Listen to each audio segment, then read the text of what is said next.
Hello, everyone, and welcome to Spirit of Truth Church, Spirit of Truth Outreach. It's so nice to see everyone here today.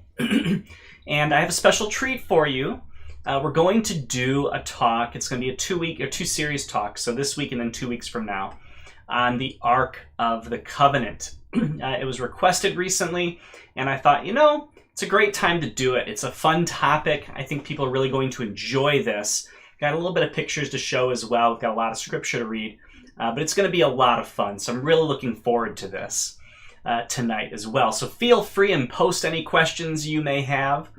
No, I do not know where the Ark is. I haven't found it. I know that's a lot of people are like, oh, is it still here on Earth, and where is it, or is it in heaven? Well, you can ask. I will see what I answer. But I want to go ahead and just share with you tonight about the Ark of the Covenant and just some very fun stories in Scripture and its purpose and just some really neat stuff. So let's go ahead and jump right in. The Ark of the Covenant. All right. First, we want to take a look where the Ark is first described. So I'm going to go ahead and read Exodus 25, 10 through 22. And bear with me, it is a bit longer of a passage. But again, it's a full description of the Ark. And I think it's important to go through that. So here it is. Exodus 25, 10 through 22. They are to make an ark of acacia wood, 45 inches long, 27 inches wide, and 27 inches high. Overlay it with pure gold. Overlay it both inside and out. Also make a gold molding all around it. Cast 4 gold rings for it and place them on its 4 feet, 2 rings on one side and 2 rings on the other side. Make poles of acacia wood and overlay them with gold. Insert the poles into the rings on the sides of the ark in order to carry the ark with them. Poles are to remain in the rings of the ark. They must not be removed from it. Put the tablets of the testimony that I give you in the ark. Make a mercy seat of pure gold, 45 inches long and 27 inches wide. Make 2 cherubim of gold, and make them of hammered work at the 2 ends of the mercy seat. Make 1 cherub at one end and 1 cherub at the other end. At its 2 ends, make the cherubim of one piece with the mercy seat. The cherubim are to have wings spread out above, covering the mercy seat with their wings, and are to face one another. The faces of the cherubim should be toward the mercy seat. Set the mercy seat on top of the ark, and put the testimony that I will give you in the ark. I will meet with you there above the mercy seat, between the 2 cherubim that are over the ark of the testimony. I will speak with you from there about all that I command you regarding the Israelites. So a lot of cool stuff in here, a lot of fun things. Now I want to go ahead and just point out a couple things here. So first, it's made of acacia wood. Now acacia wood historically was understood to be the hardest wood. It's very sturdy, and it was considered incorruptible. Now that was both for the fact that this ark was essentially supposed to last Israel for its entire history, and also never to be replaced. And also there's the theological significance of using an incorruptible wood for God's ark.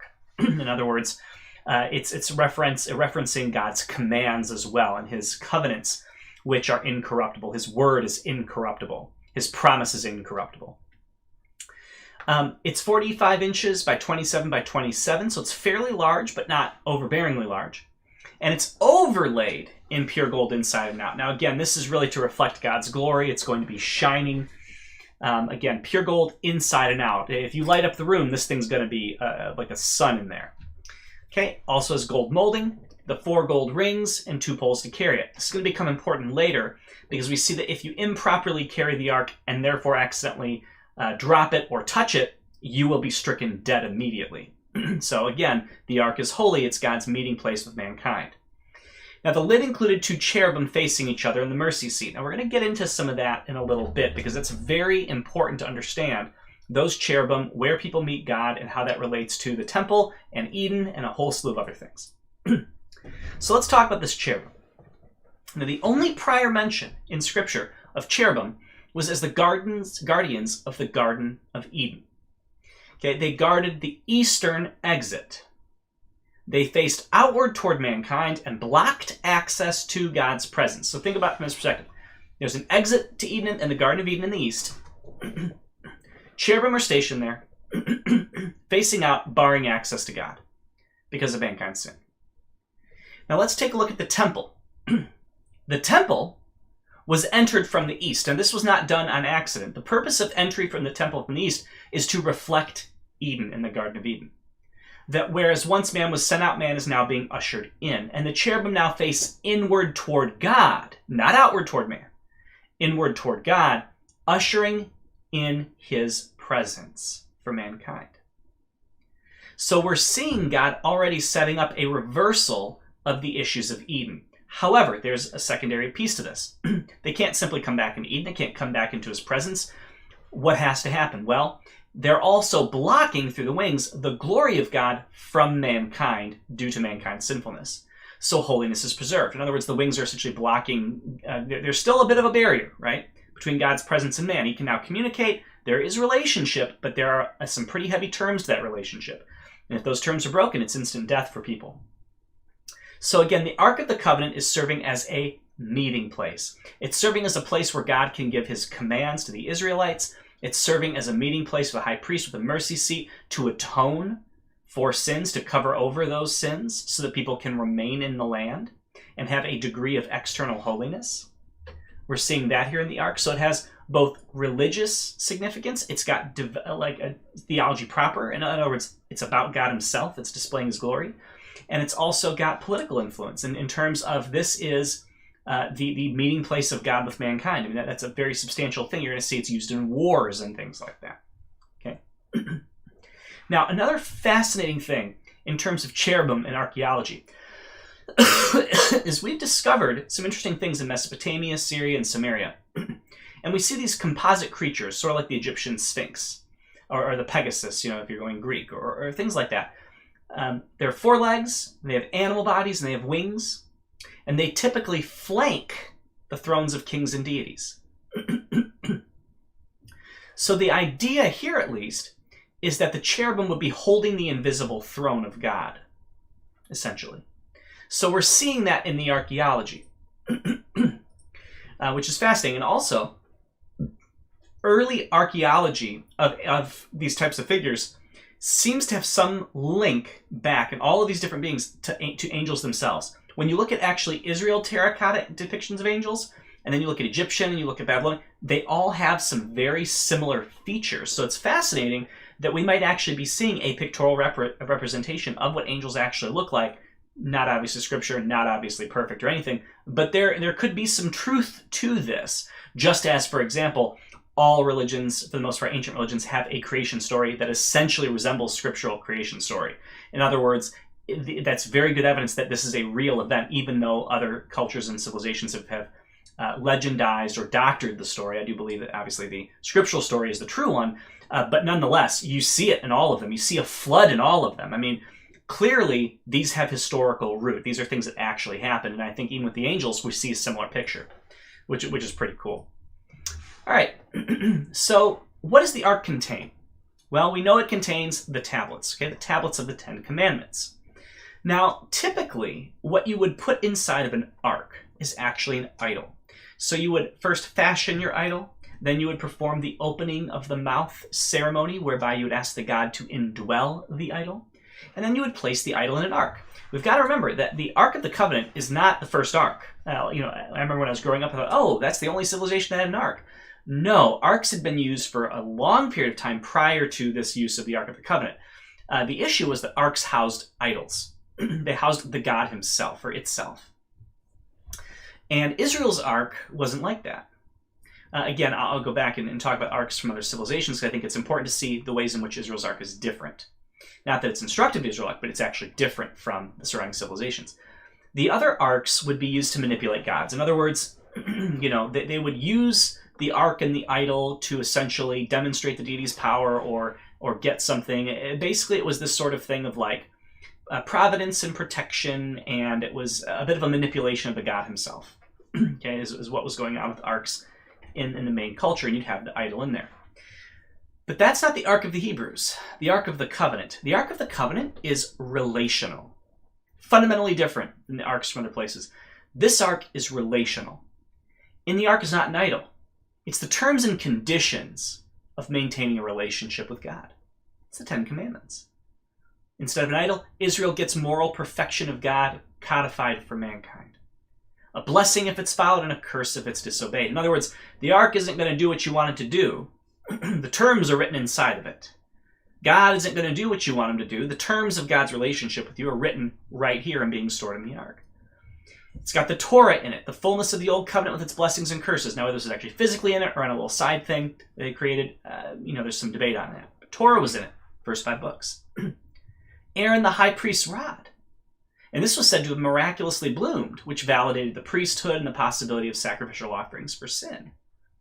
So in other words, you have the moral code by which people must live to be in relationship with God. You have the means, God-ordained means by which sacrifice can be used to atone for sin. And then you have a jar of manna, which is a reminder of both punishment and provision. The manna is always a bittersweet thing for Israel, because they really shouldn't have needed it beyond 2 weeks. But instead it turned into 40 years. So it's a reminder, both punishment, provision, and the combination of the two, provision in a time of punishment, which again is foreshadowing things like the exiles. So this Ark of the Covenant for God, it's very much a relational thing. It's very much how God is going to relate to man. It's God showing his promises, God showing his fulfillments, God showing his provision. Very different than the surrounding arks of the other cultures. Now, the Levites would carry this ark using 2 rods, and the people essentially had to maintain a healthy distance away from it, as God is holy and thus so is the ark. So there was a whole ritual cleansing and everything. You had to be cleansed before you could even handle this thing. You had to be a priest. And there's a close relationship between the Ark of the Covenant as if the ark is a physical manifestation of the covenant. In other words, the ark symbolizes God's presence. Literally, God is present at the ark, manifest presence at the ark, as he says in Exodus that we read earlier. He's physically manifest there during the time when the high priest would enter and atone at the mercy seat once a year. But in general as well, the ark was meant to serve as a representation of God's presence. Not God himself, it's not an idol, but it's a marker of his presence, so to speak. And we're going to see this in use. Now, the mercy seat of pure gold with cherubim facing each other. So this is from the Hebrew word to cover, cleanse, or make atonement for. Okay, this mercy, it's the atonement seat. It's known also as the footstool of God. And remember, if the angels hold the throne, the documents would be stored under the feet of the king. So if the angels are holding up the throne, then you'd actually find documents stored under the feet. This is essentially how the king would rule. And so God meets Israel here at the mercy seat. He meets the leaders of Israel here and discusses with them about the Israelites, as it said in Exodus. Once a year, you'd have to sprinkle with this seat with the blood of an animal sacrifice to atone for all Israel's sins. So God then looks down and sees the blood, and cleansing occurs, or atonement occurs. So again, this ark is absolutely intrinsic to Israel life at this point. Now I want to go ahead and show you just one depiction of what this ark could or has looked like. So I'll just go ahead and throw it over here for a second. There's one picture of an ark. You see the angels here. You see the wings, the ark itself, poles of gold. Just wanted to show you that briefly here, just for by way of an example of what it could have looked like. So what was the general purpose and function of this ark? Well, again, it's a symbol of Israel's relationship with Yahweh.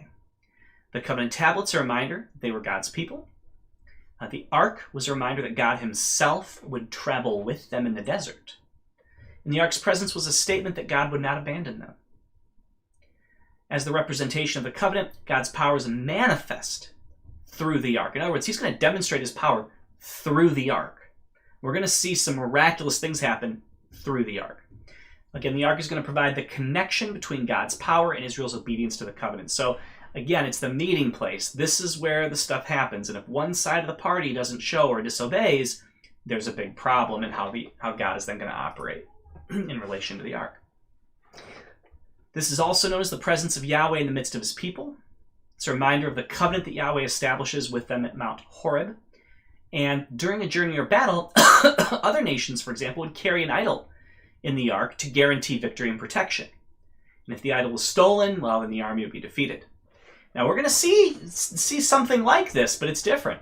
Because with the other gods, and this is really important to see because this actually gets into one of the main Old Testament themes throughout the prophets, and even earlier, I guess we could even say the history, is this: Yahweh as the warrior.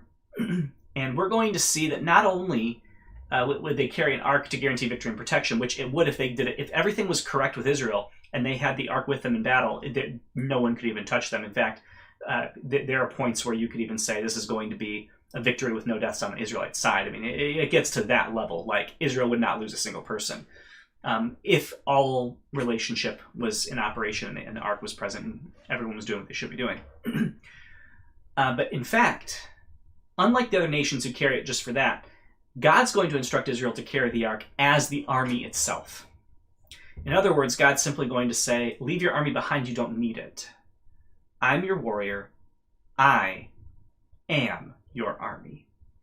And that's a bold declaration, because he truly is, and we're going to see that.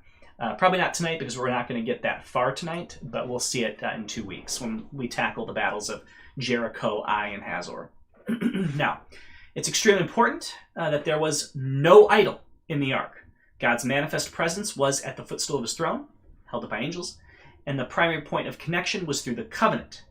So this is a relational core of Israel and God. This is not about God being an idol. In fact, it's the opposite. When God wants to be there, he's literally there himself. It's not an idol. He's there himself. So there's no idol in this thing. That would be absolute blasphemy. Now, this is going to essentially replace the pillar of cloud by day and the pillar of fire by night. So let's go ahead and read a couple of verses here. So we're going to first take a look at the divine witness in the midst of the people. Deuteronomy 31, 24 through 26. I'm going to go ahead and get that up now.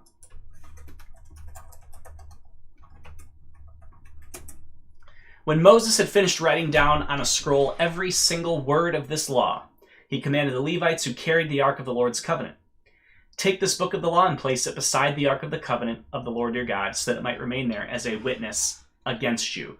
In other words, the ark acts as a witness. Are they operating by the covenant or are they not? Numbers 14, 40 through 45. They got up early the next morning and went up to the ridge of the hill country, saying, let's go to the place the Lord promised, for we were wrong. But Moses responded, why are you going against the Lord's command and won't succeed? Don't go, because the Lord is not among you, and you will be defeated by your enemies. The Amalekites and Canaanites are right in front of you, and you will fall by the sword. The Lord won't be with you, since you have turned from following him. But they dared go up to the ridge of the hill country, even though the ark of the Lord's covenant and Moses did not leave the camp. See, if it's not with them, automatic loss. Then the Amalekites and the Canaanites who lived in that part of the hill country came down, attacked them, and routed them as far as Hormah. So if you don't have the ark and you're Israel, again, you're vulnerable. So it indicated the presence of Yahweh during times of transition and vulnerability. In other words, when the ark was present and everything was operating correctly, Israel was protected. Numbers 10, 31 through 33.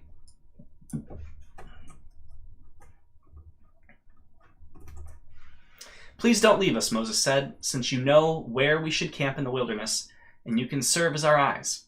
If you come with us, whatever good the Lord does for us, we will do for you. They set out from the mountain of the Lord on a 3-day journey with the ark of the Lord's covenant traveling ahead of them for those 3 days to seek a resting place for them. So again, it's a divine compass for physical direction at times even. Also, Israel would pray toward the ark. This is why Israel in prayer would pray toward the temple or things like that. It's because that's where the ark resides. So again, Israel is going to pray toward the ark as well. To follow the ark was to follow God himself. To lose sight of it was to lose sight of divine manifestation, was to lose sight of God. To approach the ark was to approach Yahweh himself. And if you do this improperly, it's death. Period, end of story. And there are some people who get smited for it. When God was about to perform a miracle, the people would be called to sanctify themselves, because this would be equivalent to a theophany. God acting through the ark is essentially God appearing to people.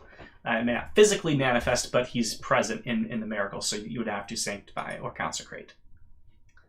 Okay, God was literally present at the ark, hence its holiness, but this did not negate God's omniscience or his presence in the heavenly realm. In fact, many gods in the Old Testament times thought to inhabit the idol and the physical manifestation in nature. So it's fascinating that the sun god, for example, would be in the sun and in the idol. This is different. God meets people at the ark. Okay, he's not indwelling the ark. He meets people at the ark. But again, his physical presence can be made known, or his manifest presence can be made known through it. Now usually, we talked about the opening of the mouth. Okay. Again, this aspect of meeting is the issue. Because Yahweh was not literally housed in the ark like a false god, the ark could not be treated like an idol. Idols were typically handled and placed in personal shrines after the indwelling ceremony. There could be no presumption of Yahweh's presence with the ark. Again, this is tied with defeat. If the ark of the idol was defeated or captured, it was assumed that the god left the people and that he brought about their defeat. So we're going to see this play out in Israelite history. Now, there's two reasons why to look on God or the ark was prohibited and met with instant death. One, for sinful eyes or man to look upon the holiest divine was to incur the judgment of God. In other words, there can be no withholding of judgment when you are fully exposed to the divine. To approach the divine is to fully say, I avail myself of, and I present myself to the fullness of divinity manifest, which means mercy, judgment, it's all there. So that at that moment, judgment has to come due. If there's sin, if there's uncleanliness, if there's unholiness, it is instantaneous death. And also, second reason, in ancient times, to behold a god or look upon him was to imply control or manipulation. And no one manipulates the God of Israel, and no one can take sovereignty away from him. So you could not look upon him, because that was, again, part of the puzzle. So I want to go ahead and end tonight. And again, we're just doing probably about a total of a half an hour or so tonight. But I want to go ahead and end with the Ark and the crossing of the Jordan. It's a very fun story. And we'll talk about the significance. The Ark of the Testimony, Ark of the Covenant, same thing. So let's go ahead and read Joshua 4, 15 through 16. The Lord told Joshua, command the priests who carry the Ark of the Testimony to come up from the Jordan. All right, so this command is couched in a general command, promise or fulfillment of Israel in the Promised Land. In other words, they're going to go into the Promised Land. Okay, God has promised it. It's part of the covenantal promise, so the covenant should be there because God is essentially fulfilling his end of the bargain. Not the bargain, but the promise, the covenant. Testimony, again, is just a more general word for covenant that can include things like the tablets of stone in the ark, the covenant itself, and the written words of the law. And so thus, in this command, God is stating that Israel must keep himself, his word, his promise, his law, and his covenant at the front of their thinking and behavior in order to see his fulfillment. Because remember, the Lord's telling him, command the priest to come up before the Jordan. In other words, you're getting in here by the covenant, guys. Keep this at the forefront. Okay, so that's how they're going to enter and cross the Jordan River. So at the Jordan River, priests are noted as carrying the ark. Now this is a special carrying, as typically Levites who were not priests would carry the ark. However, the ark was representing the fulfillment of the Lord's command, and thus priests were used to highlight the pivotal nature of the situation. In other words, it's very much a not a pomp and circumstance, but it's very much an official religious use of the ark, not just a general transportation. This was an official use that was going on here, a divinely sanctioned use. Now, what's also fascinating is in these verses is you'll find there's 1,000 yards of separation. And this is essentially a symbol of the sacredness and holiness. It's also very real. You don't cross into this or you could die. Of the sacredness and holiness of the ark due to God's presence. Again, men don't use the ark. God brings the ark where he wishes and in his timing. The ark's not a good luck charm or a powerful relic. There's a balance between his closeness, presence, and to the people of Israel and his fearsome glory. In other words, at this juncture, at the nation of Israel juncture, God has brought people near, but he is not dwelling with them. He is not Emmanuel yet.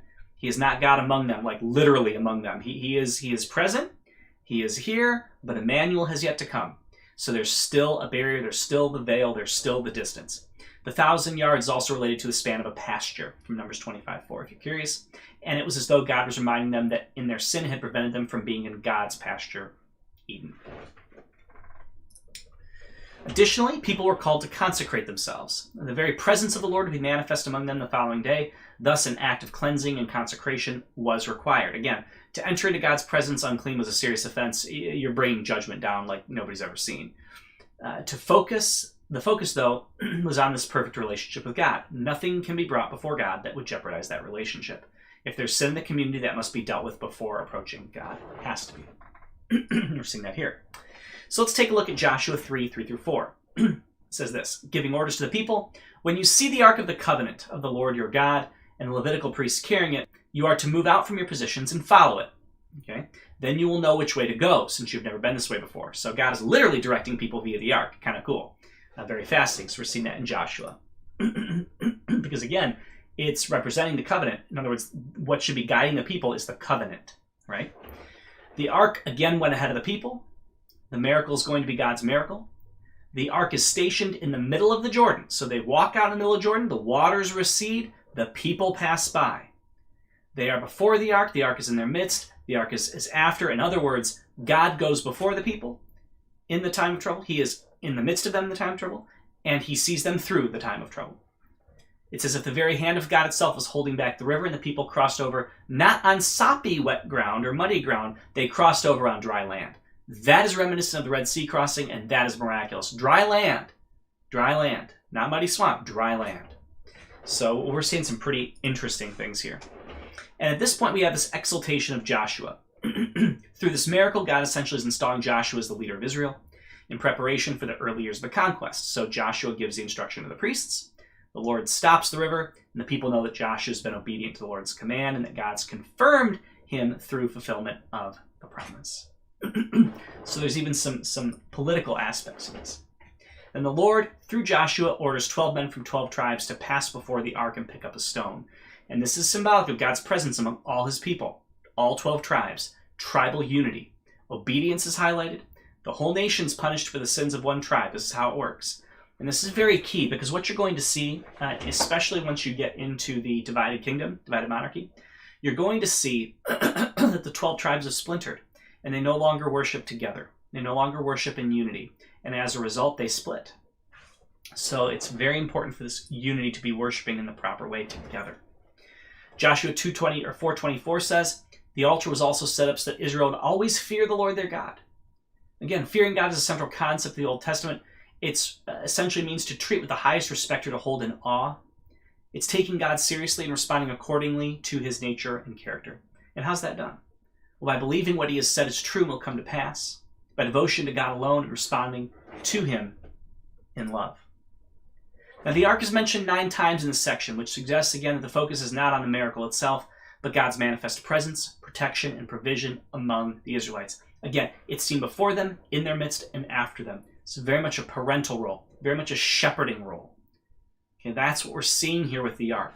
We're seeing God shepherding his people. All right, and that's where we're going to end tonight. I'm going to go ahead and take a look and see if we have any questions. We don't, so I'll go ahead and open up a Zoom call where we can discuss the ark a little bit more, maybe have some fun conversation. As I do that, I'll go ahead and paste it in here. Give me 1 second, and I will paste this in, paste our link in here.